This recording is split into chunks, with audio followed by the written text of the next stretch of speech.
Tong 2025 Honda CR-V Hybrid. Yan.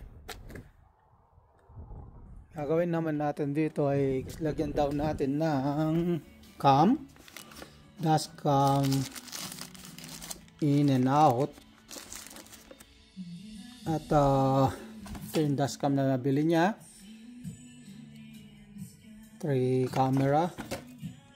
And then lagay na natin ito, pero lalagay natin 24 hours na nagre-record. Ito yung binili na additional adapter, power adapter. Okay, lagay na natin. Pero paano bago yun, tingnan mo natin yung mga wire. Okay, hanapin muna natin yung wire. Nakita na natin yung para sa accessories sa number 45 accessories, 10 amperes. Ito yun, 45 ito, number 45 accessories yan. Natin lalagay yung isang wire na yellow, itong yellow accessories to. Yan, accessories. Positive, direct positive battery dito natin ilalagay. Ito positive, yan, live, ayan, live to. So negative dito na, then iwawire na natin. Okay, lalagay natin na pang extension sa accessories ganito. Yan, nakalagay na. Lagay na sa accessories, ayun.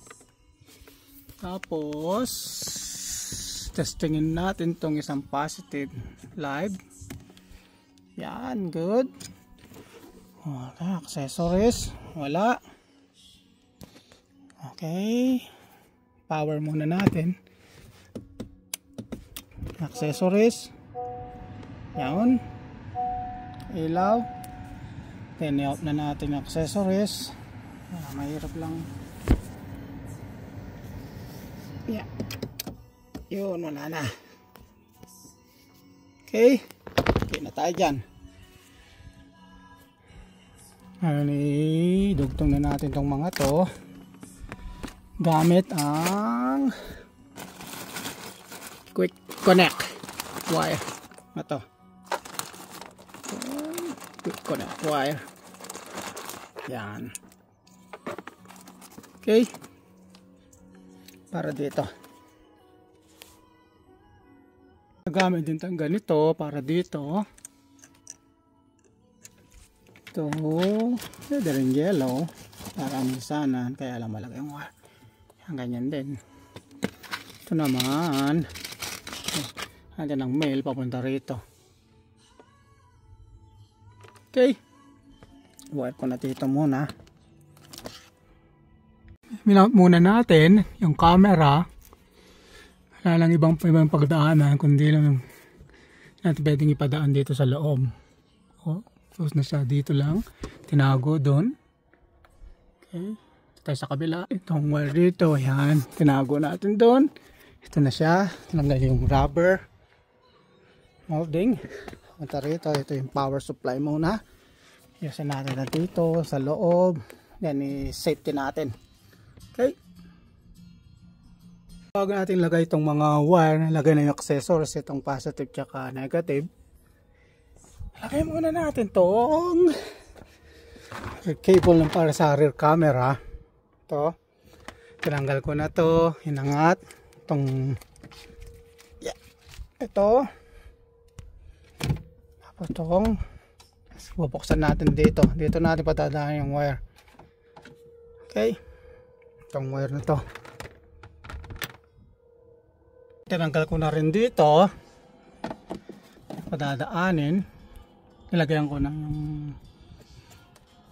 hila, zip tie din to na malaki, tapos tinape ko ng maigi. Yan, para madulas, lagyan natin ng pangpa. Ayan, WD-40 para madulas siyang walang sagabal. Then ilayin na natin. Nailagay na natin na dun na dito. Nahila na natin. Dito na naman padaan sa taas dito. Dito ang wire mamaya. Okay. Yan. Ilayin na natin. Ayan na. Yan. Ilagay na natin. Lagyan na natin ng slack. Yan. Ito na yan.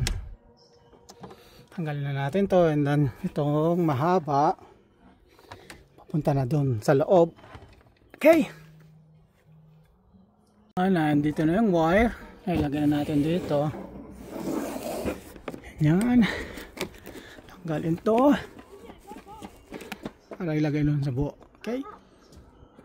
Camera cable na yun. Nailagay na. Dito yan. Itatago natin. Papunta rito. Ganon. Hanggang likod na. Okay. Yung cable dito.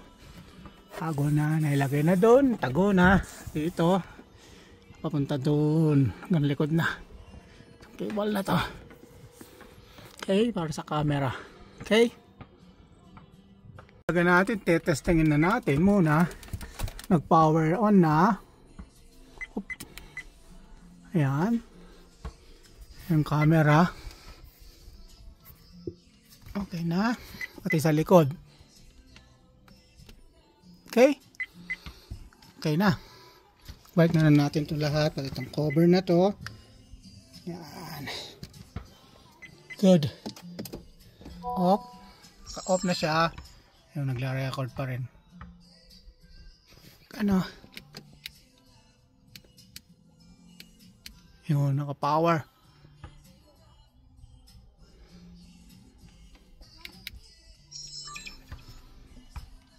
Yan, live ano na siya.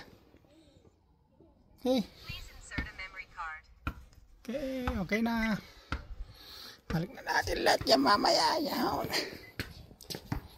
Balik ko na yung wire. Ano dito. Balik ko na rin to. Lagyan natin ng slack. Ganyan dapat. Okay. Salamat sa panonood. God bless.